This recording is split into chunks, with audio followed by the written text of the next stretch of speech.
எரேமியா 3:15 இப்படியா சொல்லுது, உங்களுக்கு என் இருதயத்துக்கு ஏற்ற மேய்ப்பர்களை கொடுப்பேன், அவர்களை உங்களை அறிவோடும் புத்தியோடும் நடத்துவார்கள். நான் சொல்ல அதுக்கு தான் கர்த்தர் எங்களை வச்சிருக்கிறாரு, உங்களை அறிவோடும் புத்தியோடும் நடத்துறதுக்கு தான், உங்ககிட்ட பேசுறதுக்கு தான் கர்த்தர் எங்களை வச்சிருக்கிறாரு. கலாத்தியர் 6:1 இப்படியா சொல்லுது, சகோதரரே, ஒருவன் யாதொரு குற்றத்தில் அகப்பட்டால் ஆவிக்குரியவர்களாகிய நீங்கள் சாந்தமுள்ள ஆவியோட அப்படிப்பட்டவனை சீர்பொருந்த பண்ணுங்கள். சரி, இங்க கவனிங்க, சீர்பொருந்த பண்றது தான் எங்களோட வேலை. சத்தமாமேன்னு சொல்லுங்க. இன்னொன்று சொல்கிறேன், நாங்கள் நிறைய நேரத்தில் நிறைய பேரை கூப்பிட்டு கண்டிக்கிறோம், நிறைய பேரை நாங்கள் திட்டுறோம், நிறைய பண்ணுறோம்.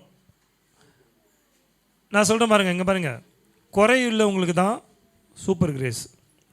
ஆமேன்னு சொல்லுங்கள். ஆண்டவர் ஒரு ஊமையை சொல்லும்போது பார்த்தீங்கன்னா, 100 ஆடு இருக்கும் ஒரு மேய்ப்பன்கிட்ட, 99 ஆடு அவங்ககிட்ட தான் இருக்குது, ஒரே ஒரு ஆடு போயிடுச்சு. அந்த ஆட்டை தேடி போனாரா இல்லையா? போனார். அந்த ஆடு எவ்வளவோ சொல்லியிருப்பார், அடிச்சிருப்பார், தட்டியிருப்பார், எல்லாம் பண்ணியிருப்பார். அதையும் மீறி அந்த ஆடு என்ன பண்ணிச்சு? போயிடுச்சு. ஆனாலும் அந்த ஆட்டை தேடி என்ன பண்ணார்?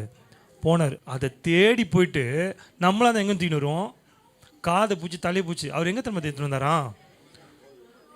ஹலோ, இருக்கிறீங்களா? தோல் மேலே போட்டு எடுத்துன்னு வந்தாராம்.